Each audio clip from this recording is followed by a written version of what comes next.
I'm sorry, Senator Durbin. Thank you, Mr. Chairman. Ms. Boss, breaks my heart to hear the story of you and your loss of your daughter.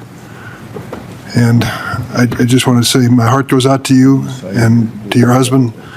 Carrying on for her with your granddaughter is the greatest tribute you can give her, I'm sure.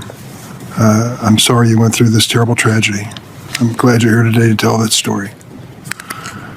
Ms. Binsky, it's hard to imagine that this government kept publishing your personal information.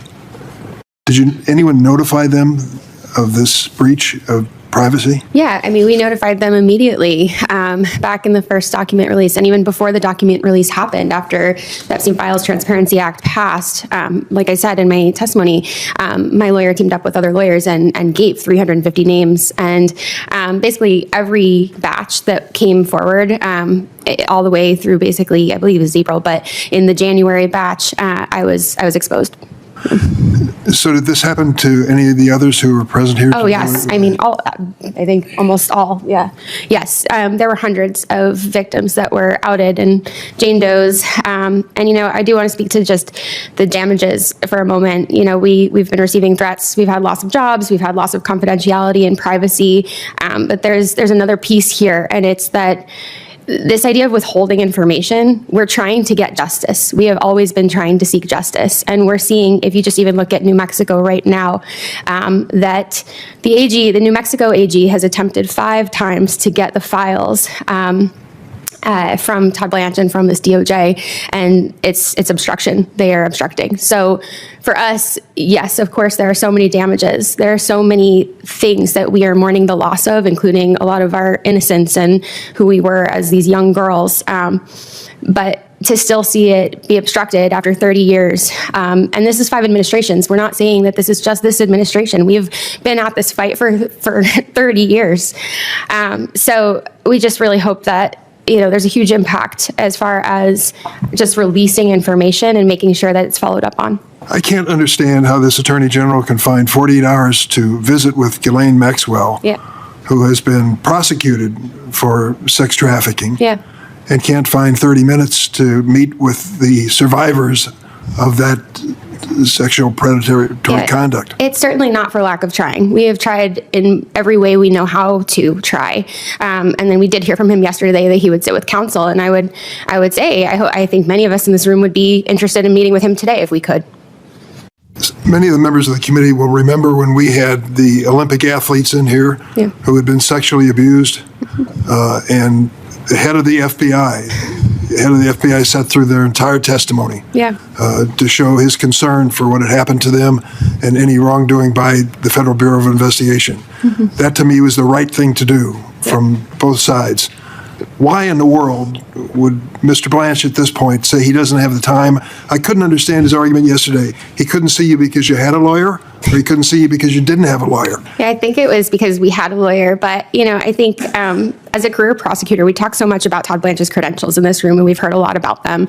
And that's great. But I think as a career prosecutor, he should be salivating by this case, right? This case is, it's gold for somebody that wants to prosecute. There are 6 million files. There are thousands of victims. And yet all we've seen is one perpetrator that died in prison. The other perpetrator is now in a minimum security penitentiary.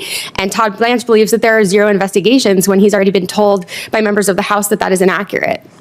I'll just tell you point blank, I don't think his name should be called on the floor of the United States Senate until he meets with you. Yeah, I agree. It's not too much to ask.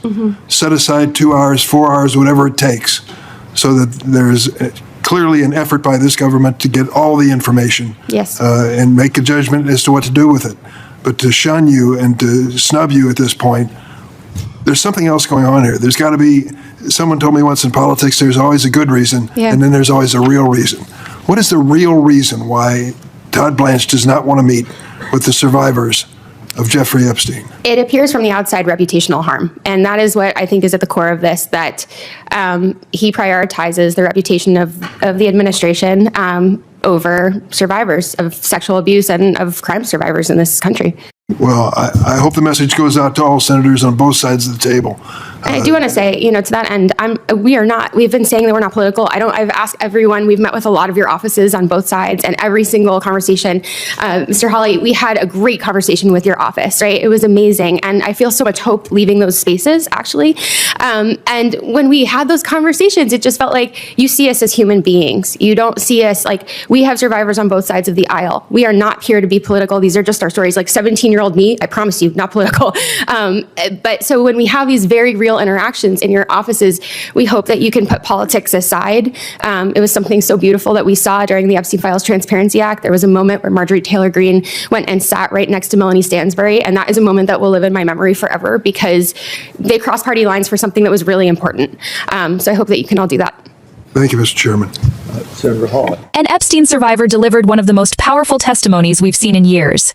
She revealed that after 30 years of fighting for justice across 5 administrations, the current Attorney General, Todd Blanche, found time to sit down with Ghislaine Maxwell, a woman convicted of sex trafficking minors, but has refused to meet with the actual survivors. She described the devastating impact of the government releasing victims' personal information, threats, job losses, destroyed privacy, and the re-traumatization of women who were abused as girls. Even more alarming, she accused the DOJ of obstruction, pointing out that the New Mexico Attorney General has tried 5 times to get Epstein files and been blocked. The survivor made it clear, this isn't about politics. Survivors exist on both sides of the aisle. They just want the files released and accountability. Senators from both parties appeared stunned. One bluntly stated that Todd Blanche's name shouldn't even be called on the Senate floor for confirmation until he meets with the survivors. The question hanging in the air is simple and devastating. Why would the Attorney General prioritize a meeting with a convicted sex trafficker over the victims she helped destroy? As one senator put it, there's always a good reason, and then there's the real reason.